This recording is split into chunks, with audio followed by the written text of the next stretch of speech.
प्यारे बच्चों, कैसे हो? आशा करता हूँ सभी लोग बहुत अच्छे होंगे और अच्छे से अपने एनएमएस की तैयारी कर रहे होंगे। बच्चों, आज हम लोग सैट के अंदर साइंस का क्लास 7th का वन शॉट वीडियो लेके आ रहे हैं, जिसमें हम लोग मैक्सिमम कोशिश करेंगे कि अच्छे से अच्छे एमसीक्यू को, जिसके अंदर मैक्सिमम पीवाईक्यू क्वेश्चंस को हमने शामिल किया है और जो इंपॉर्टेंट एमसीक्यू की जिसकी आने की प्रोबेबिलिटी ज्यादा है एग्जाम्स में, उसको हम कवर करने जा रहे हैं। तो चलिए बिना समय गवाए शुरू करते हैं। और ये हमारा ये चैप्टर जो है पहला सवाल है ले रहा है वो पौधों के पोषण से, न्यूट्रिशन इन प्लांट से, ये चैप्टर से हम कवर करने जा रहे हैं। देखिए, पहला सवाल है हमारा कि जीवन की सर्वप्रथम उत्पत्ति किसमें हुई थी। इसमें ऑप्शन है हमारा खेत, गांव, जल। तो आपको बच्चों पता होगा कि इसमें सबसे पहला जो हमारा ऑप्शन होगा, ऑप्शन नंबर सी सही है, जल। यानी कि जीवन की सर्वप्रथम उत्पत्ति आपने अगर कोई किताब में देखा होगा तो ये जल के द्वारा शुरू की गई थी। हमारा अगला सवाल है कि संयुक्त राष्ट्र संघ ने पीने, खाना बनाने, घर तथा बर्तन साफ करने तथा अन्य दैनिक आवश्यकताओं की पूर्ति के लिए प्रति व्यक्ति कम से कम कितना लीटर जल का मापदंड रखा है। ठीक है, तो यहाँ पे हमारे पास ऑप्शन में 50, 40, 30 या 20। इसका सही उत्तर होगा बेटा 50%। यानी कि ये जो यूएस है, संयुक्त राष्ट्र संघ है, उन्होंने 50% का क्राइटेरिया रखा हुआ है इनकी आवश्यकताओं की पूर्ति करने के लिए। अगला क्वेश्चन है, क्वेश्चन नंबर 3 हमारा, कि संयुक्त राष्ट्र संघ ने किस वर्ष अंतरराष्ट्रीय स्वच्छ जल वर्ष मनाया। ये एक इंपॉर्टेंट सवाल है। ठीक है, 2001 में, 2002 में, 2003 में, 2004 में। तो इसका सही उत्तर हो जाएगा बच्चों 2003। 2003 के अंदर सबसे पहले अंतरराष्ट्रीय स्वच्छ जल वर्ष मनाया गया था। क्वेश्चन नंबर 4 है हमारा कि जल संरक्षण की महत्ता को दर्शाने के लिए प्रत्येक वर्ष किस दिन विश्व जल दिवस के रूप में मनाया जाता है। 21 मार्च, 22 में, देखिए वहां पे साल था और यहाँ पे दिन है, 23 मार्च या 24 मार्च। इसका सही उत्तर हो जाएगा बच्चों 22 मार्च। ये 22 मार्च को बनाया जाता है। और आपको पता होगा कि 22 मार्च को एक और इम्पोर्टेंट भी दिन है, जो आप लोग के लिए, आप लोग बताइएगा मुझे कि कमेंट्स में कि 22 मार्च को और इम्पोर्टेंट कौन सा दिवस मनाया जाता है हमारे बिहार के अंदर, जो बहुत ही फेमस है। क्वेश्चन नंबर 5 है कि इनमें से कौन सा एक जलीय ग्रह है। ऑप्शन है देखिए, भोजन, कंपनी, मॉनसून या पृथ्वी। तो जलीय ग्रह की बात है तो बच्चों इसमें आपको कोई कंफ्यूजन होना ही नहीं चाहिए। यहाँ पे ऑप्शन क्या होगा हमारा, पृथ्वी। नेक्स्ट सवाल की तरफ बढ़ते हैं कि जल की उपलब्धता में कितनी प्रतिशत जल समुद्र में खारे जल के रूप में मौजूद है। देखिए, ये भी एक अच्छा सवाल है। ठीक है, 97, 98, 87 या 88।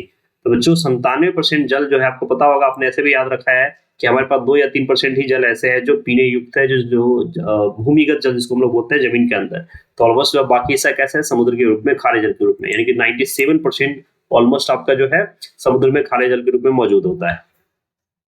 नेक्स्ट क्वेश्चन है हमारा कि इनमें से कौन सा जल का मुख्य स्रोत है। सागर, नदी और झील, तालाब, या इनमें से सभी। तो देखिए, ये तीनों ऑप्शन यहाँ पे सही है। सागर भी है, नदी झील भी है, तालाब भी है। इसलिए आप सही टिक लगाएंगे इनमें से सभी, ऑप्शन नंबर डी के ऊपर। 8वां क्वेश्चन है कि आगरा स्थित ताजमहल के पीले होने का प्रमुख कारण क्या है। देखिए, आपको पता होगा कि आगरा के अंदर ये काफी सवाल भी आ जा रहा है। ठीक है, तो ऑप्शन है हमारे पास हाइड्रोजन, अम्ल वर्षा जल, जल चक्र या धूलकण। तो बच्चों, आपने ये एसिड रेन के बारे में पढ़ा होगा। इसका जो सही उत्तर होगा वो होगा अम्लीय वर्षा जल, जिसको हम लोग एसिड रेन बोलते हैं। क्वेश्चन नंबर 9 है कि भूमि के नीचे संचित जल को क्या कहा जाता है। जैसे हमने भी चर्चा किया था कि भूमिगत जल। तो इसका सही उत्तर क्या होगा बच्चों, भूमिगत जल। सतही जल का मतलब है जो सतह के ऊपर होता हो, परत जल मतलब जो एक लेयर के रूप में होता है, और भूमिगत जल जो हमारे जमीन के अंदर पाया जाता है। तो इसका सही उत्तर क्या हो जाएगा, भूमिगत जल। 10वां सवाल है कि शेष जल का कितना % भाग उपयोग के दौरान बर्बाद हो जाता है। 60, 70, 80 या 50। तो इसका सही उत्तर होगा बच्चों 70%। 70% जल कहीं ना कहीं उपभोग के दौरान बर्बाद हो जाता है किसी भी चीज के अंदर। नेक्स्ट है कि वर्षा जल का संग्रहण कर स्थानीय आवश्यकताओं की पूर्ति के लिए उनका उपयोग किया जाना क्या कहलाता है। ये आपके बुक में दोनों चीजें होंगी कि जल का संग्रहण करना और वाटर शेडिंग मैनेजमेंट। तो इसके लिए इसका जो सही उत्तर होना चाहिए, देखिए पहला ऑप्शन है जल संभर प्रबंधन, दूसरा है वाटर शेड मैनेजमेंट, तीसरा है दोनों, और इनमें से कोई नहीं। तो इसमें जो सही उत्तर होगा बच्चों सी होगा, दोनों। क्योंकि दोनों तरीकों से जल का प्रबंधन किया जाता है, वाटर शेड मैनेजमेंट के थ्रू भी और आपका जल संभर प्रबंधन के द्वारा भी। 12 नंबर सवाल है, किस प्रदेश में जन भागीदारी से पानी रोको अभियान के तहत उज्जैन जिले में डबरिया बनाकर खेती की जा रही है। ये भी एक अच्छा सवाल है। उत्तर प्रदेश, ऑप्शन ए है आपका, बी है कोलकाता, ऑप्शन सी है गुजरात, ऑप्शन डी है मध्य प्रदेश। इसका सही उत्तर होगा बच्चों मध्य प्रदेश, एमपी इसका सही उत्तर हो जाएगा। क्वेश्चन नंबर 13 देखिए कि इनमें से कौन सा जीवन का आधार है। यहाँ पे जीवन, बेस ऑफ लाइफ की बात की जा रही है। जल, लकड़ी, कपड़ा, या इनमें से सभी। देखिए आपको पता है कि लकड़ी का मतलब है आपको आग जलाने के लिए चीजें चाहिए, कपड़ा भी हमको डेली यूज के लिए चाहिए और जल के बिना तो हम लोग ऐसे भी बोलते हैं कि जल ही जीवन है। तो कहीं न कहीं अगर सबसे बेसिक में पूछा जाता तो सिर्फ जल आता, अदरवाइज़ यहाँ पे चूँकि आधार की बात की जा रही थी इसमें सारे ऑप्शन सही है।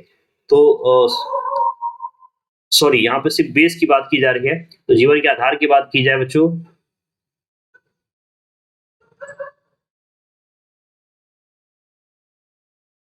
हमारा 13 नंबर सवाल है कि इनमें से कौन जीवन का आधार है? जल, लकड़ी, कपड़ा या इनमें से सभी? मुझे ध्यान रखिएगा कि जो लकड़ी है, कपड़ा है, ये हमारा आधार नहीं है। ये आग की खोज आपको पता है वैसे ही बहुत बाद में हुई है।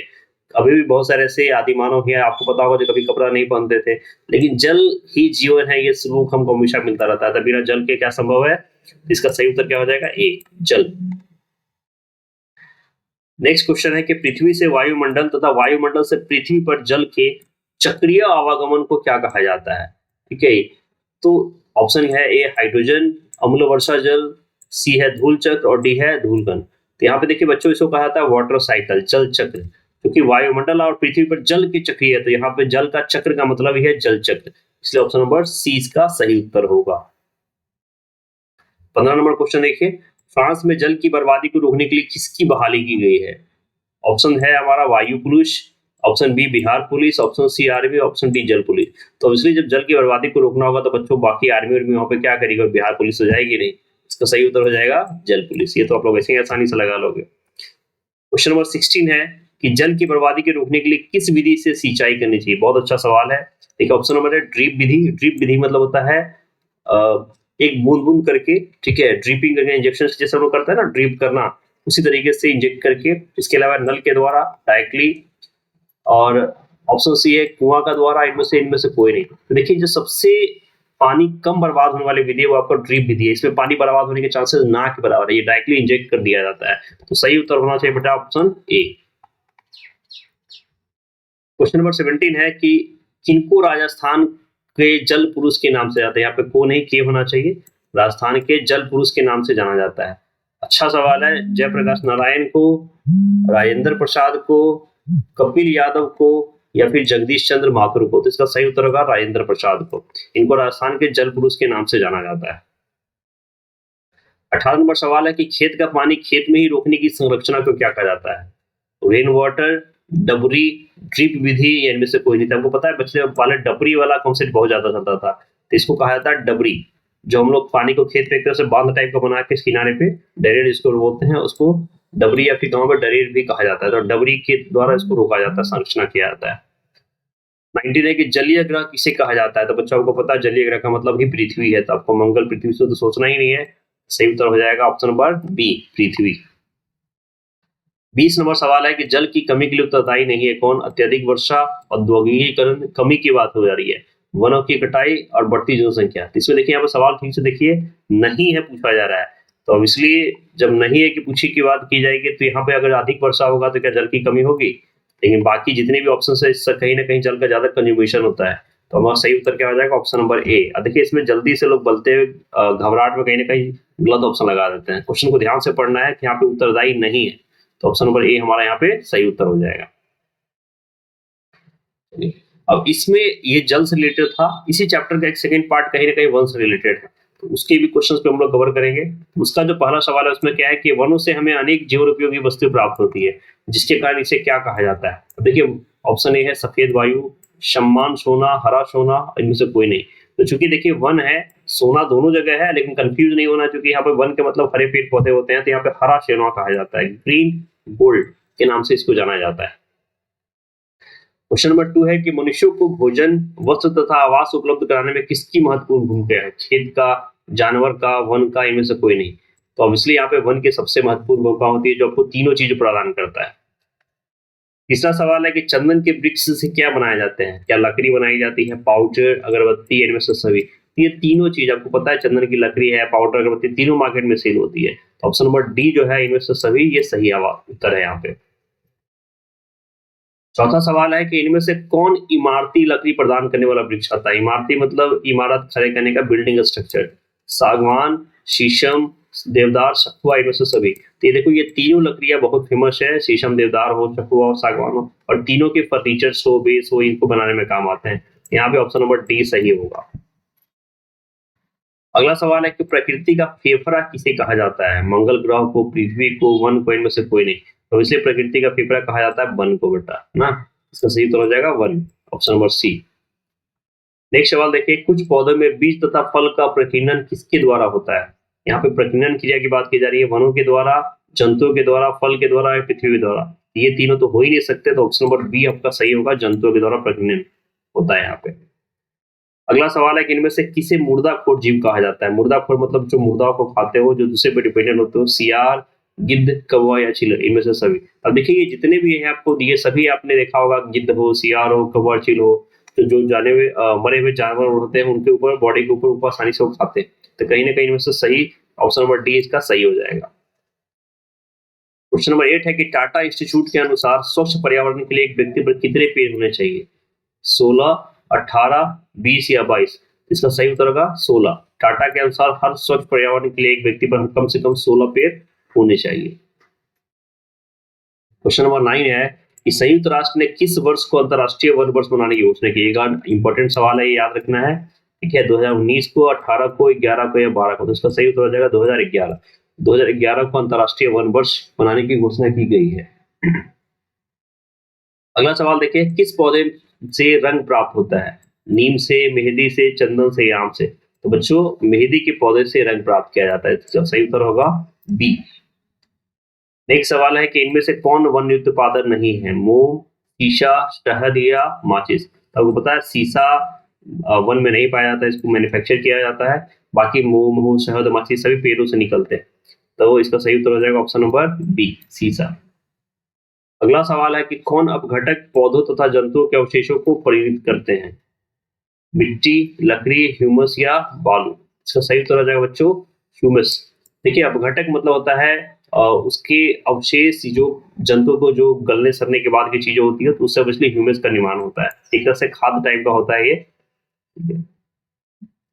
पृथ्वी से जीवों के लुप्त होने का कारण क्या है? अगला सवाल देखिए, ऑक्सीजन की कमी, वनों की कटाई, पानी की कमी या भोजन की कमी? तो सबसे बड़ा जो रीजन है ये है वनों की कमी। क्योंकि वन की जब कमी होगी तो ये तीनों चीज अपने आप कम हो जाएगा, ऑक्सीजन हो, पानी हो, भोजन हो। हमारा जो मेन फैक्टर क्या है? वनों की कटाई। 14 नंबर सवाल है कि पीपल के वृक्ष के शीर्ष का आकार कैसा होता है? गुंबदाकार, गोलाकार, बेलनाकार, इनमें से कोई नहीं। आपने देखा होगा पीपल का वृक्ष इस टाइप का कुछ है ना, जो स्ट्रक्चर बनाते हैं, तो ये पूरा इस टाइप का होता है। तो एक तरह से गुंबद टाइप का नजर आता है जब ऊपर से देखोगे तो। ठीक है, तो इसलिए इसका सही उत्तर क्या हो जाएगा? गुंबदाकार। अगला सवाल है कि प्रदूषण का मुख्य कारण क्या है? ऑक्सीजन की कमी, वनों की कटाई, बढ़ती जनसंख्या या फिर ऑप्शन नंबर डी और बी और सी? तो कहीं ना कहीं प्रदूषण देखिए, जब वनों की कटाई और जनसंख्या, ये दोनों मेजर फैक्टर है। वनों की कटाई ज्यादा इसलिए हो रही है कि जनसंख्या बढ़ रही है, तो ये दोनों मेजर फैक्टर है, इसलिए ऑप्शन नंबर डी यहाँ पे सही होगा। 16 नंबर क्वेश्चन है, औषधीय महत्व वाले पौधे कौन है? नीम, तुलसी, दोनों या बांस? तो देखिए यहाँ पे नीम और तुलसी दोनों औषधीय महत्व वाले पौधे, इसलिए ऑप्शन नंबर जो सी है, दोनों, यानी कि ए और बी दोनों, ये आपका सही होगा यहाँ पे। नेक्स्ट, गन्ने के पौधे किस गैस का अवशोषण करते हैं? ये ना अच्छा सवाल है ये। Carbon dioxide, carbon monoxide, oxygen, इनमें से कोई नहीं। देखिए गन्ने के पौधे जो है ना, CO यानी कि कार्बन डाइऑक्साइड गैस का अवशोषण करते हैं, सॉरी मोनोऑक्साइड का। इन जनरल बाकी गैसें कार्बन डाइऑक्साइड का अवशोषण करती है, और यहाँ पे ये कार्बन मोनोऑक्साइड करता है। नेक्स्ट है, अपघटक प्रकृति में पोषक तत्वों का क्या करता है? अपघटन, अवशोषण, अंतर्गहन? देखिए अपघटक नाम ही है, तो कहीं ना कहीं कंफ्यूज नहीं होना, अपघटन करता है। 19 नंबर सवाल है कि तितलियां पौधों के पुष्प से क्या ग्रहण करती हैं? वृद्धि, कार्बन, मकरंद या ऑक्सीजन? इसका सही उत्तर होगा बच्चों मकरंद, है ना। उसके जो मकरंद होता है वो उनके पौधे के पुष्प से ग्रहण करती है। इस तरीके से हमने 40 सवाल देखा है जो फर्स्ट चैप्टर से है। अगला चैप्टर है जो आपका है जंतुओं में पोषण। सेकंड चैप्टर में कुछ सवाल देखते हैं जल्दी में। देखिए इसमें पहला सवाल है कि इनमें से कौन जंतु अपने भोजन के लिए पौधों पर निर्भर रहते हैं? गाय, हिरन, बाघ, या इनमें से सही? तो देखिए अपने भोजन के लिए पौधों पर निर्भर तो ये सारे पौधे है ना, गाय, हिरन, बाघ सब रहते हैं। ये ऑप्शन नंबर डी जो है, इनमें से सभी, ये सभी इसका सही उत्तर हो जाएगा। नेक्स्ट है, पर पोषण की प्रक्रिया कितने चरणों में संपन्न होती है? पर पोषण मतलब पर मतलब दूसरा। ठीक है, ऑप्शन नंबर ए है 2, 3, 4 या 5? तो सही उत्तर हो जाएगा ऑप्शन नंबर ए। 2 प्रक्रियाओं में ये प्रोपोर्शन की प्रक्रिया संपन्न होती है।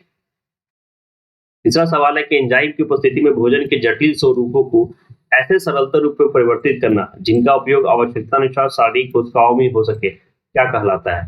ठीक है, तो बच्चों देखिए यहाँ पे एंजाइम की बात हो जा रही है, जो जटिल स्वरूप मतलब कॉम्प्लेक्स रूप को सिंपल रूप में कन्वर्ट करना। तो ये चीजें जब सिंपल की बात हो जाती है वहां पे पाचन की बात की जाती है। इसका सही उत्तर हो जाएगा पाचन, क्योंकि फुटपाथ पैरामीशियम अमीबा तो हो नहीं सकता, तो सही उत्तर क्या हो जाएगा? पाचन। चौथा सवाल है कि कौन ऐसे जंतुओं को खाने में सक्षम होते हैं जिनका कोमल शरीर कैल्शियम कार्बोनेट के बने कवच के अंदर होते हैं? छिपकली, तारा मछली, मानव शीशी या चींटी। देखिए यहाँ पे एक कैल्शियम कार्बोनेट के कवच की बात हो जा रही है। तो ये जो है ना स्टारफिश, इसको हम लोग बोलते हैं तारा मछली, इनका जो पूरा बॉडी का स्ट्रक्चर है वो कैल्शियम कार्बोनेट का बना होता है, जिससे सीप का होता है। तो इसका सही उत्तर क्या हो जाएगा बच्चों? बी, तारा मछली। नेक्स्ट क्वेश्चन है कि इनमें से कौन मृदु जलीय एक कोशीय अनिश्चित आकार का प्राणी है? तितली, मधुमक्खी, अमीबा या बैक्टीरिया। तो देखिए यहाँ पे एक मृदु जलीय एक कोशिका की बात हो जा रही है, तो एक कोशिका की बात हो जाए तो कहीं ना कहीं ऑप्शन सी यानी कि अमीबा इसका सही उत्तर होगा। 6 नंबर क्वेश्चन है कि मनुष्य तथा सभी उच्च श्रेणी के जंतुओं में भोजन के अंतर ग्रहण तथा पाचन के लिए एक विशेष अंग होता है, जिसे क्या कहा जाता है? देखिए यहाँ पे जब भोजन के अंतर लेने की प्रक्रिया, तो अंतर ग्रहण कैसे कर सकते हैं? उसके लिए आहार नली चाहिए। इसका सही उत्तर क्या हो जाएगा? आहार नली, क्योंकि पाचक रस तो रस है, पाचन तंत्र एक पूरा सिस्टम की बात हो जा रही है, तो ऑप्शन नंबर ए इसका सही उत्तर है। नेक्स्ट क्वेश्चन आहार नाल से, कि आहार नाल की लंबाई कितनी होती है? 6 से 8 मीटर सेंटीमीटर, 8 से 10, 10 से 12 या 12 से 14। तो इसका सही उत्तर हो जाएगा बी, 8 से 10। 8वां नंबर सवाल है, किस जगह में भोजन में मुख गुहा में पाया जाता है? ठीक है, आंत से, मुख से, दांत से, इनमें से कोई नहीं। सबसे पहले जो स्टार्टिंग होता है हमारा कहाँ? मुख से होता है, मुख गुहा में। ऑप्शन नंबर बी हमारा सही हो जाएगा। क्वेश्चन नंबर 9 है कि पहले शैशवावस्था में दूध दांत की संख्या कितनी होती है? 14, 16, 18 या 20। इसका सही उत्तर हो जाएगा 20। 20 दांत होते हैं जो जिसमें दूध दांत की संख्या होती है। नेक्स्ट, किसे हर दिशा में घुमा के खा सकते हैं? दांत को, आंत को, जीभ को। तो ऑब्वियसली देखिए दांत और आंत तो घूमेगा नहीं, ऑप्शन नंबर सी जो है जीभ, उसको आप घुमा सकते हैं। एक वयस्क के मानव के मुख गुहा में दोनों जबड़ों में कुल कितने दांत होते हैं? 22, 32, 28 या 30। इसका सही उत्तर होगा 32। आपने ऐसे भी सोचा होगा 32 ही बोलते हैं ना लोग, 32 दांत तोड़ देंगे। इसका सही उत्तर क्या हो जाएगा? 32। नेक्स्ट 12 नंबर सवाल है कि भोजन को कुचलने और पीसने का कार्य कौन करता है? प्रीमोलर, मोलर, दोनों, इनमें से कोई नहीं। बच्चों इसका जो सही उत्तर होगा,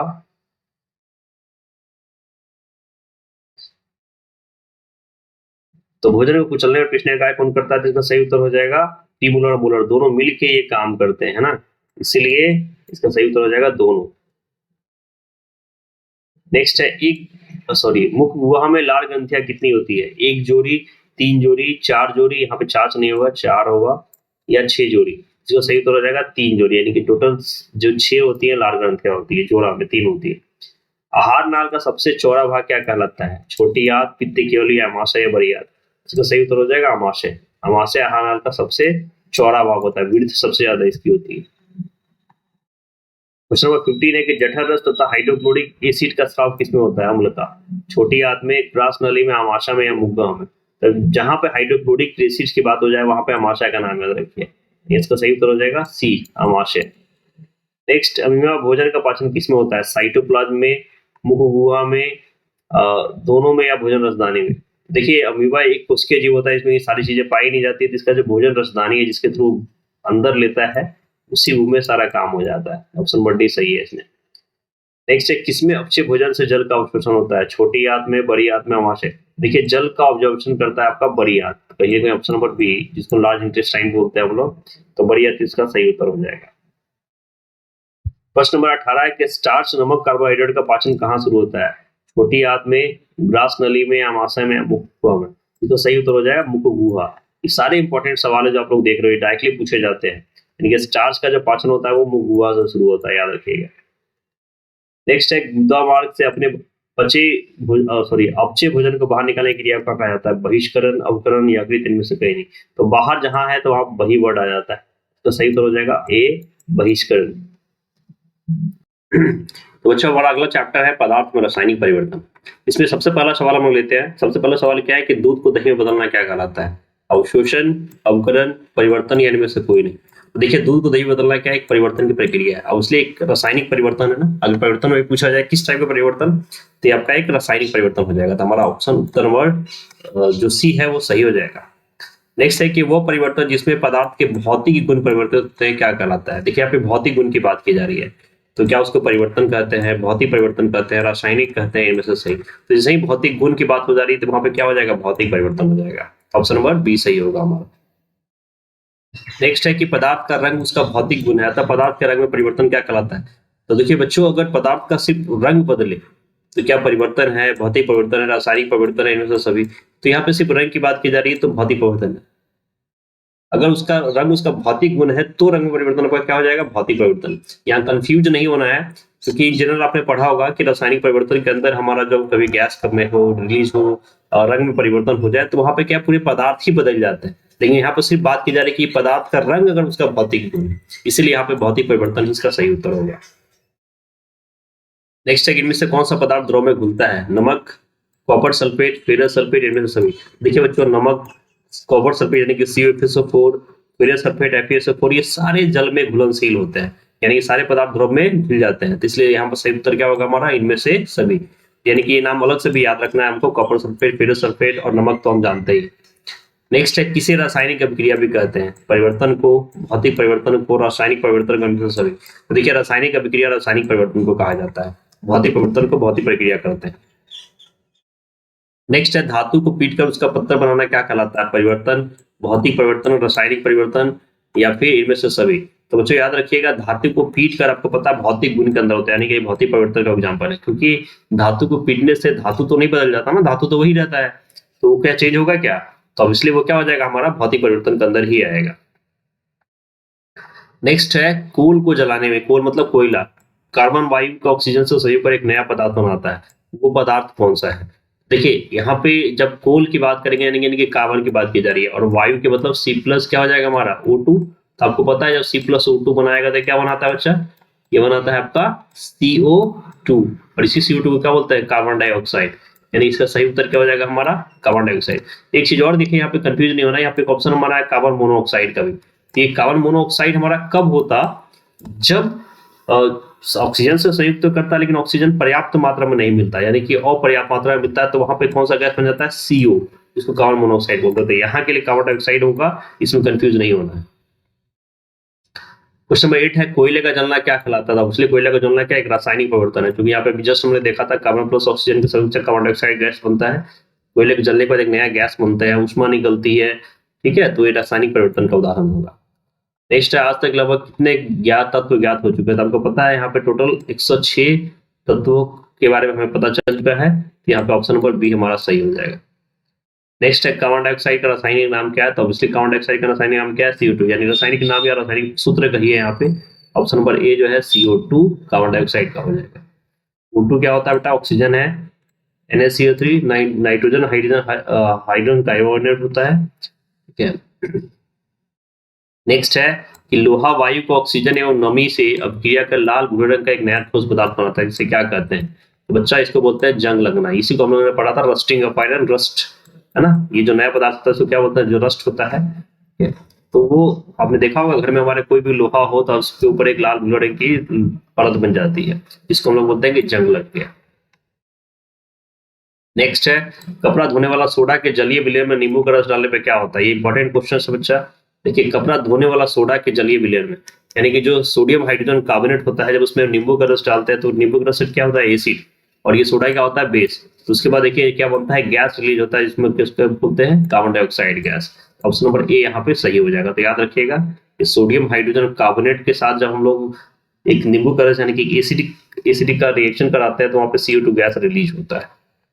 नेक्स्ट है कि निम्न में से किसमें नया पदार्थ बनता है, घुलने में, जमने में, पिघलने में, जलने में। अब इसलिए देखिए घुलना, जमना, पिघलना ये तीनों भौतिक क्रिया के अंदर आता है, सिर्फ एक ही है जो इसमें रासायनिक प्रक्रिया का ऑप्शन है, वो ऑप्शन नंबर डी। तो हमारा सही उत्तर क्या होगा, जलने में।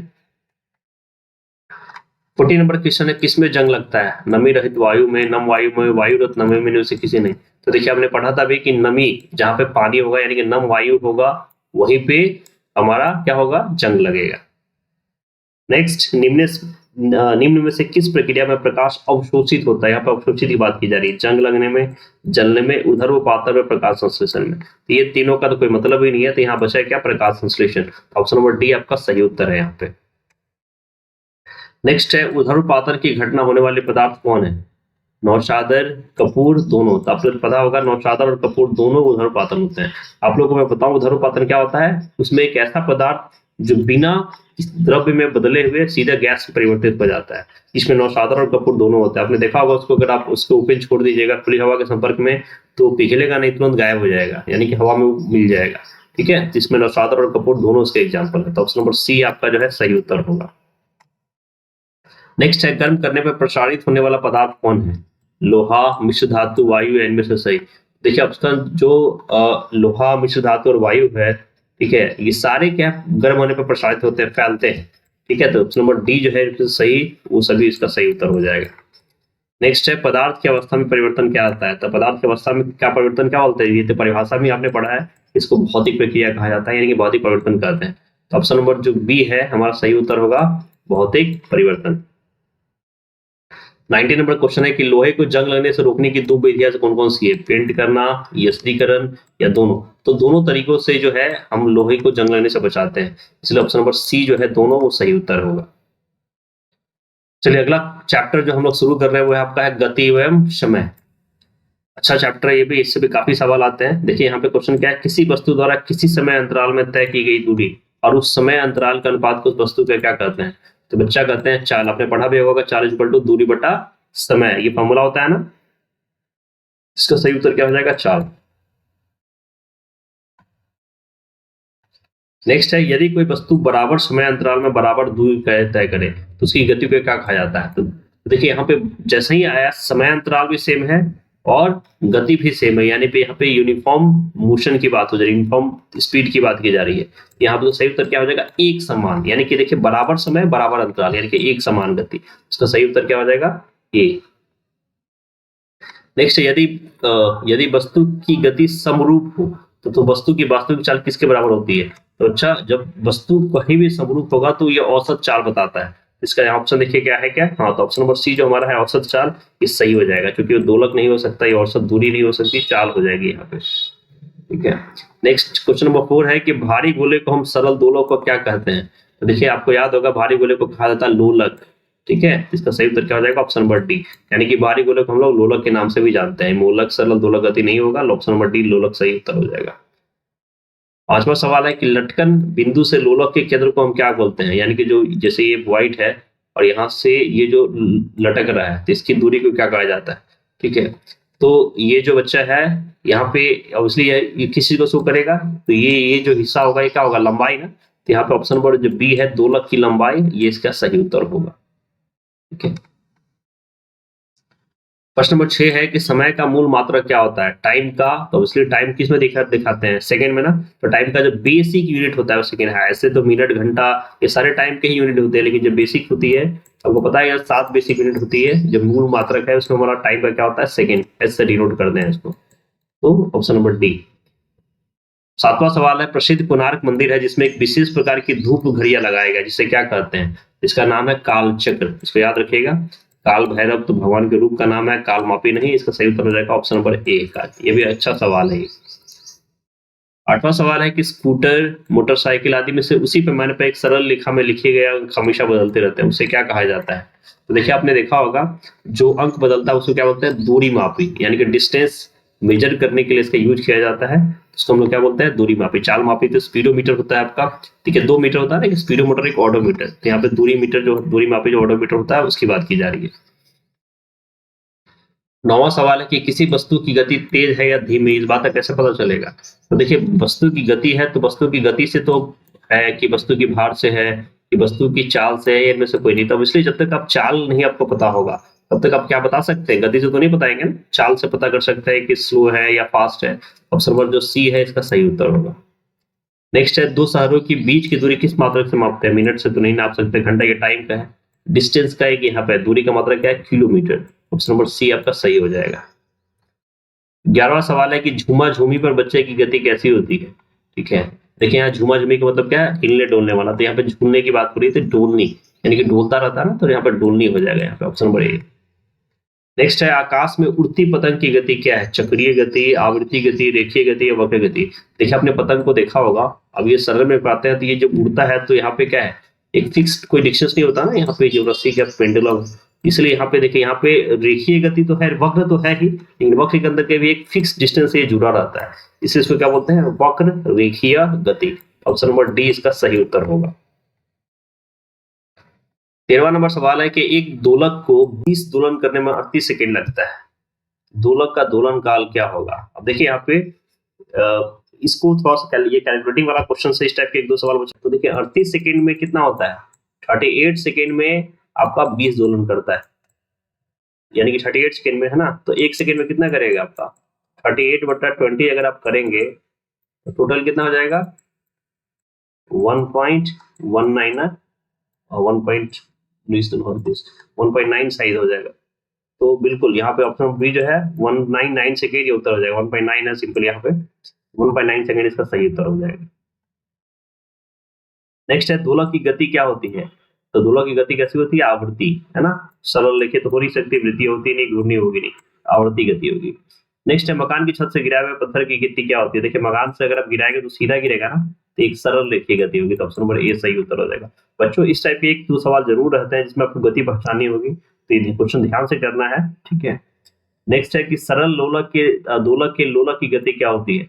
देखिए यहाँ पे सरल दोलक जो होता है वो आपका सरल रेखीय और दोलनी दोनों काम करता है, यानी कि ये जो हिलता है ना, तो हिलेगा तो इस साइड भी हिलता है, इस साइड भी हिलता है, तो बीच में सरल रेखा भी होता है, तो दोलनी गति भी होती है, ठीक है, इस टाइप से हिलता रहता है, तो यहाँ पे दोनों हो जाएगा यहाँ पे।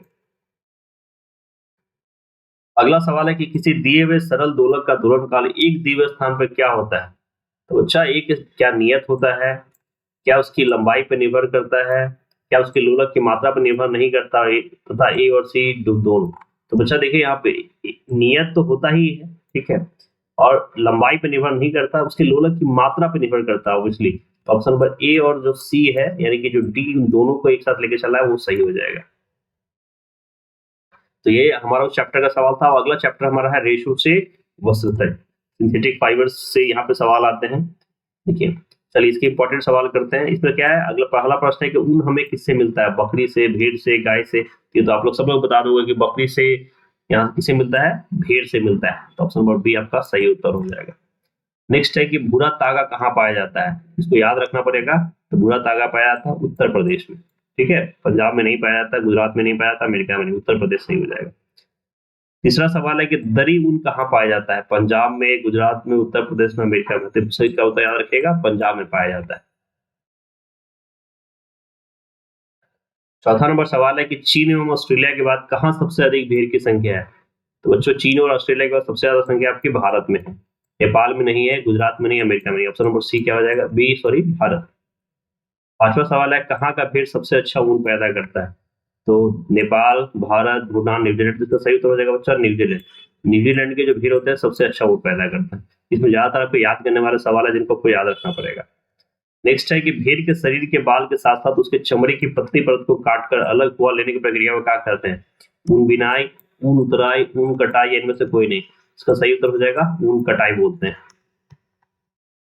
सातवां सवाल है कि मध्यम कोटि के ऊन रेशे की लंबाई कितनी होती है? 6 से 17, 8 से 10, 10 से 17 या फिर 12 से 27। तो बच्चों इसका सही उत्तर हो जाएगा 6 से 17। जो मध्यम कोटि के ऊन रेशे की लंबाई होती है वो 6 से 17 तक होती है। नेक्स्ट है सिल्क शलभों से सिल्क रेशे प्राप्त करने की संपूर्ण प्रक्रिया कहलाती है? सिल्क उत्पादन, रेशम उत्पादन, दोनों, या इनमें से कोई नहीं। इसका सही उत्तर हो जाएगा दोनों, सिल्क उत्पादन और रेशम उत्पादन, ठीक है। नौवां सवाल है कि सिल्क शलभ एक प्रकार का क्या है? तस्वीर, कीड़ा, जानवर, इनमें से कोई नहीं। इसका सही उत्तर है कीड़ा। सिल्क शलभ एक प्रकार का कीड़ा होता है, ठीक है। का 10वां नंबर सवाल है कि प्रत्येक मादा शलभ थैले में कितने अंडे देने के बाद वो मर जाती है? बहुत इंपॉर्टेंट सवाल है, ये बार बार कई बार पूछा गया है। 100 से 150, 200 से 300, 250 से 300 या 200 से 250। इसका याद रखिए, इसका सही उत्तर हो जाएगा डी, 200 से 250 देने के बाद वो मर जाती है। 11 नंबर सवाल है कि इनमें से कौन सा रेशम कीड़ा है? सूंडी, कोकून, शोलभ, या इनमें से कोई नहीं। तो यहाँ से देखिए, अगर कौन सा रेशम कीड़ा की बात की जा रही है तो यहाँ पे सूंडी जो है ये आपका रेशम कीड़ा होता है। 12 नंबर सवाल है कि भेड़ी का गर्भकाल कितने महीनों में अंत करता है? 1, 3, 5 या 7? इसका सही उत्तर हो जाएगा सी 5। 13 नंबर सवाल है, एक मादा सलाब अंडा कितने इकाई में देती है? दहाई में, सैकड़ा में, इकाई में, हजार में? बच्चों का सही उत्तर हो जाएगा सैकड़ा में। एक मादा सलाब अंडा हो जाएगा सैकड़ों में अंडे देती है। चलिए 14 नंबर सवाल देखते हैं, इनमें से कौन ऊन नहीं देता है? याक नहीं देता है, ऊंट नहीं देता है, बकरा नहीं देता, ऊनी कुत्ता नहीं। तो जो इसमें से ऊंट से ऊन नहीं मिलता है, बाकी तो सब देते हैं, तो ऑप्शन नंबर बी सही हो जाएगा। 15वां क्वेश्चन है कि भारत में भेड़ के शरीर से एक बार साल में कितने बार काटे जाते हैं? 1, 3, 2, 5? तो यहाँ पर सही उत्तर हो जाएगा 2 बार। 2 बार काटा जाता है इसका। 16 नंबर क्वेश्चन है कि इनमें कौन ऊन प्रदान करने वाला जानवर है? भेड़, इंगोरा, बकरा, दोनों या बैल? इसमें देखिए भेड़ और इंगोरा बकरा दोनों से प्राप्त किया जाता है, तो ऑप्शन नंबर जो सी है वो सही हो जाएगा। अगला 17वां सवाल है कि राजस्थान में पाई जाने वाली भेड़ की नस्ल की कौन है? नाली, लोही, मारूवाली या बाकरवाल? तो यहाँ पे जो नाली होता है, नली है ना, वो आपका जो राजस्थान में भेड़ की नस्ल होती है। 18वां सवाल है कि भेड़ के शरीर से बाल कटाई के लिए कौन सा मौसम अच्छा होता है? वसंत ऋतु, शरद या ए और सी दोनों? तो देखिए यहाँ पे जो ए और सी है, यानी कि वसंत और शरद ऋतु जो होती है इसके लिए अच्छी होती है।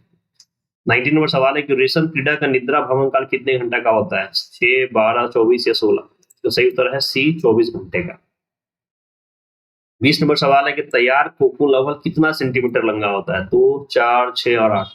तो सही उत्तर हो जाएगा बच्चों 4 सेंटीमीटर। यानी जनरली कोकून जो होता है वो 4 सेंटीमीटर लंबाई का होता है। 21वां सवाल है कि ऊन में आसानी से आग नहीं पकड़ता है, क्योंकि उसमें कितना डिग्री सेल्सियस उसके रंग में परिवर्तन आराम होता है? तो बच्चों यहाँ पे 100 डिग्री सेल्सियस के बाद ही उसमें रंग परिवर्तन आराम होता है, वो जल्दी से जलेगा नहीं। वीडियो ऑन है, ध्यान रखना। तो यहाँ पे याद रखिएगा,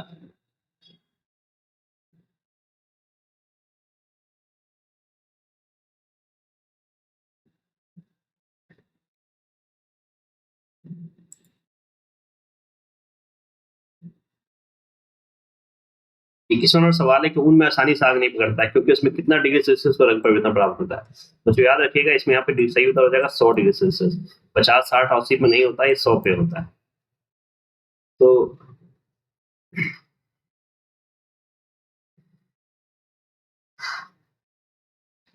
अगला चैप्टर है हमारा है वो है विद्युत धारा और उसके प्रभाव।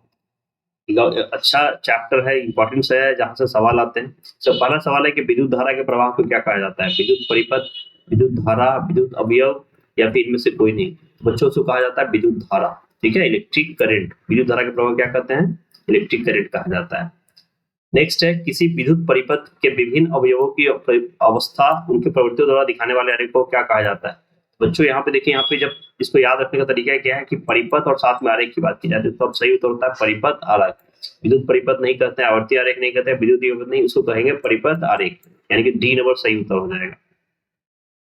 तीसरा सवाल है कि ऊर्जा की बचत करने के लिए हम बल्ब की जगह क्या इस्तेमाल करते हैं? ट्यूबलाइट, आवर्ती, विद्युत या परिपथ? इसकी जगह पे हम लोग क्या करेंगे? बल्ब की जगह आजकल आपको पता है एलईडी का काम चल रहा है, तो ट्यूबलाइट का इस्तेमाल करेंगे। नेक्स्ट, जब किसी भी चालक तार से होकर विद्युत धारा प्रवाहित होती है, तो उसमें ऊष्मा उत्पन्न होती है और वो गर्म हो जाता है, इससे विद्युत धारा का क्या हो जाता है? देखिए, इसको कहते हैं विद्युत धारा का ऊष्मीय प्रभाव, यानी कि जो करंट के कारण जो प्रभाव हुआ ना, तो उसको क्या बोलेंगे? ऊष्मीय प्रभाव। उसको उत्सर्जित नहीं कहेंगे, उसको ऊष्मीय प्रभाव कहा जाता है। पांचवा सवाल है कि बल्ब के तंतु किसका बना होता है? विद्युत का, नाइक्रोम का, कुंडली का या टंगस्टन का? तो सही उत्तर हो जाएगा बच्चों टंगस्टन। टंगस्टन का बना होता है। नेक्स्ट है, इतभार के कारण परिपथ में क्या उत्पन्न होता है? ऊष्मा, विद्युत, हीटर, सर्किट? यहाँ पे होगा ऊष्मा। सही उत्तर क्या हो जाएगा? ऊष्मा। सातवां सवाल है, किसी सेल के प्रतीक में लंबी रेखा सेल के किस सिरे को बताती है? तो बच्चों, जो लंबी रेखा होती है, क्या बैटरी को, धनात्मक को, ऋणात्मक, इनमें से कोई नहीं? तो कभी भी किसी भी चीज में जो लंबी रेखा होती है ना, वो धनात्मक को बताती है, आपने देखा होगा। ठीक है, ये ऐसे एक सिंबल मिलेगा आपको, तो ये जो ना लंबी रेखा, ये क्या होता है? पॉजिटिव साइन को दिखाती है। किसी सेल के प्रतीक में छोटी तथा मोटी रेखा, तो ऑब्वियसली जब एक है तो ऋणात्मक को दिखाएगा, तो इसमें क्या हो जाएगा? ऋणात्मक सिरे को, क्योंकि लंबी रेखा क्या दिखा रहा है आपको? धनात्मक को।